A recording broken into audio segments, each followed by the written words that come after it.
Bienvenue dans le parcours audio de la pensée du jour du Top Chrétien. Nous vous invitons à vous installer confortablement et à prendre un temps de pause avec Dieu.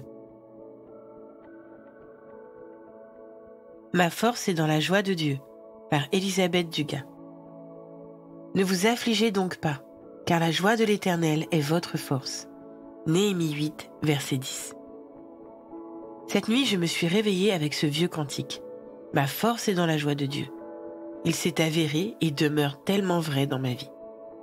Quand je me suis retrouvée seule, après 7 mois de cauchemar où j'ai vu mon mari atteint d'un horrible cancer, se dégrader peu à peu jusqu'à en mourir, j'étais complètement déstabilisée. J'étais devenue veuve. Quelle horreur ce mot. Et pourtant, je ressentais en moi comme un océan de joie. Il ne pouvait pas provenir des circonstances, encore moins de mes émotions complètement chamboulées. Je savais sans l'ombre d'un doute que cette joie me venait du Seigneur. Grâce à elle, Dieu m'a donné la force de tenir bon pendant ces mois étranges où j'avais perdu tous mes repères. Elle m'a permis, avec le soutien des amis et de la prière, de ne pas sombrer. On pourrait croire que notre force nous vient d'abord de notre caractère, de notre capacité de résilience, de notre expérience. Ces éléments sont justes. Mais dans mon cas, et dans celui de beaucoup d'autres, ils s'avéraient insuffisants. Car quand on côtoie la maladie grave et la mort pendant des mois, il ne nous reste vraiment plus beaucoup de force. Je n'ai jamais prié le Seigneur pour recevoir cette joie. Je n'y ai même jamais songé, tellement cela m'aurait semblé incongru.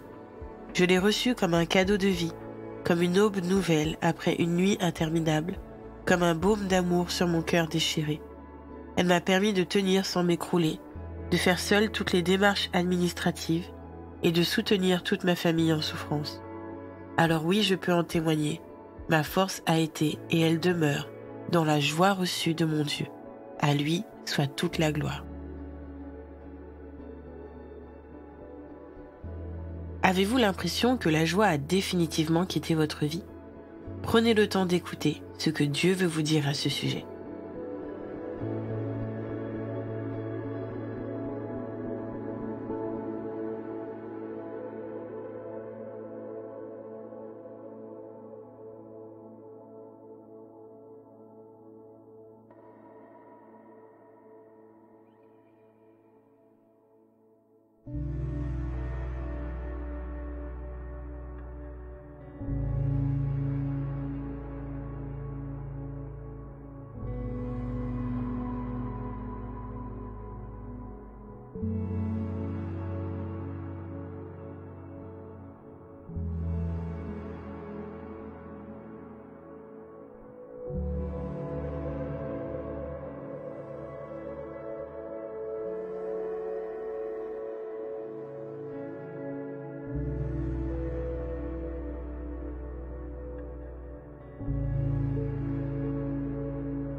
Prier, c'est simple.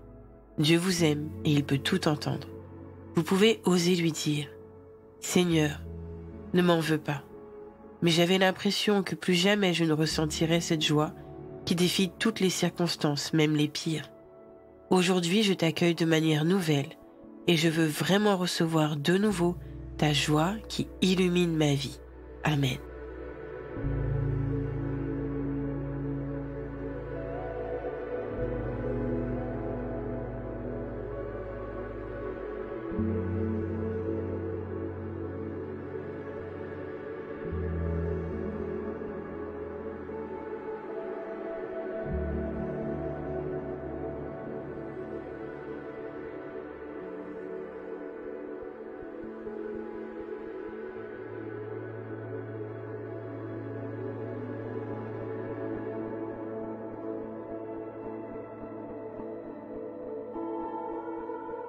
Même si aujourd'hui cela vous est difficile, vous pouvez remercier Dieu pour ce qu'il a fait dans votre passé.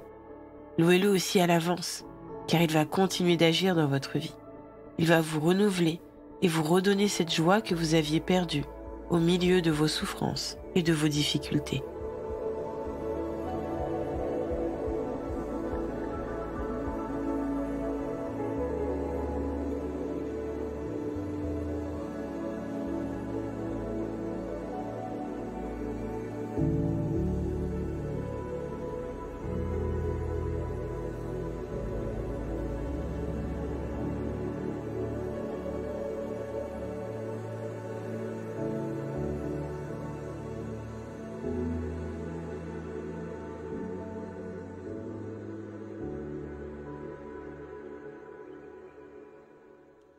Si vous êtes affaibli, sans force, à cause d'événements familiaux ou autres qui vous ont usé, recevez aujourd'hui de votre Dieu cette joie nouvelle. Elle va être votre force. Elle va agir comme un filtre jaune qui va illuminer votre vie et celle de vos proches. Votre Dieu vous aime d'un amour fou.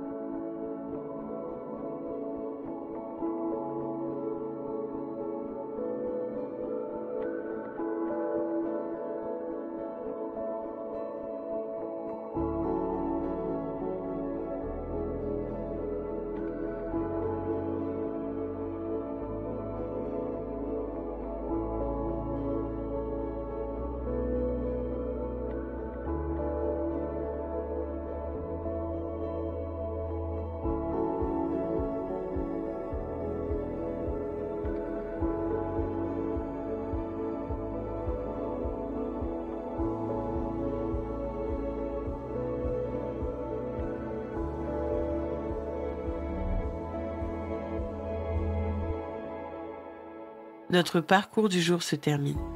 Prions ensemble afin d'honorer notre Dieu.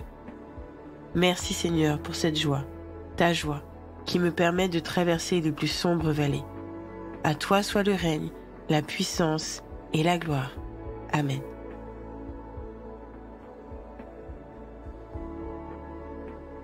Nous espérons que ce temps de pause avec Dieu vous a ressourci.